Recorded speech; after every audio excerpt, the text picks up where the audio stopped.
The sounds say as much as the pictures do. The agony of grief. From bag to bag, they search for their missing. Those shot down in the streets, now silent beneath the heavy black plastic. In each bag, someone for whom the price of a different life was death. It is impossible to say how many have now been killed. This scene is being replicated across the country. It is like the end of time, he says.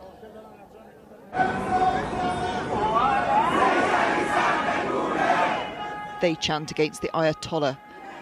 This year is the year of blood. Syed Ali will be overthrown, they say. If the size of the lorry being used to bring the bodies to the morgue is an indication, the claims of many thousands dead seem entirely plausible. The authorities say the dead are foreign agitators, terrorists. If so, this is infiltration on an outsized scale, and their families speak Farsi. The identities of the dead are now emerging. Rabina Aminian was 23 years old. She was a fashion design student in Tehran. On Thursday, she apparently left university to join a rally and was shot dead. Her family say they had to smuggle her body from the hospital before the security forces could stop them. They buried her with their own hands, without ceremony. Mahdi Zat Pawar was a two-time world champion bodybuilder and coach. He was 39 years old, with a master's degree in sports physiology. Ibrahim Yousifi was a 42-year-old hospital worker and father to two sons and a daughter. He was shot in the head during protests in western Iran on Thursday. Such is the fear now, few are willing to speak publicly. This man has just got out of the country. This is unbelievable. How you could do this to your people? This is a war.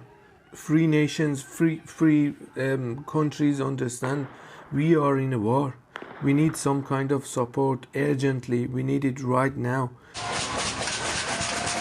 President Trump is promising help and urging protesters on. What help he offers, when and to what end, remains unclear. To all Iranian patriots, keep protesting. Take over your institutions if possible. Help is on its way. You saw that I put tariffs on anybody doing business with Iran. Just went into effect today. And I say, make Iran great again. As he weighs military support, the Iranian government have warned that they're ready for any eventuality. The foreign minister warning they're ready and prepared for further war with America and Israel, yet also willing to engage in diplomacy. Tomorrow, the authorities are said to be ready to execute this man, 26-year-old Irfan Soltani. He was arrested on Thursday at one of the protests, and he and others will now face the death penalty, irrespective of American warnings. If they want to have protests, that's one thing. When they start killing thousands of people, and now you're telling me about hanging, we'll see how that works out for them. It's not going to work out good. The president's warnings and promises of help may come too late for Irfan Soltani and those other protesters who will be among the first to be hung, but unlikely the last. Emma Murphy, News at 10. Well, let's go to Dan in Washington now. And Dan, we saw the president arrive back there in the last few minutes, and he was saying he would be briefed on the number of deaths in Iran round about now. Where are we tonight, though, on the prospect of US action, do you think? Well, I think the White House throughout these protests have been stressing that all options remain on the table. As he was leaving for the White House, he said he was going to get a kind of updated toll on the number of people killed in Iran in these protests and would act accordingly, he said. And then in the last few minutes, we've seen him actually having some sort of discussion in the back of the helicopter, in the back of Marine One, having arrived at the White House. So clearly there are some pretty intense and urgent discussions going on. We know there have been multiple National Security Council meetings today looking at the different options. And I think it's a finely balanced decision. I mean, there are, of course, the prospect that they could conduct some sort of airstrike campaign, but one of the things they're going to be weighing up is, you know, is that actually going to help the protesters who are on the streets or not?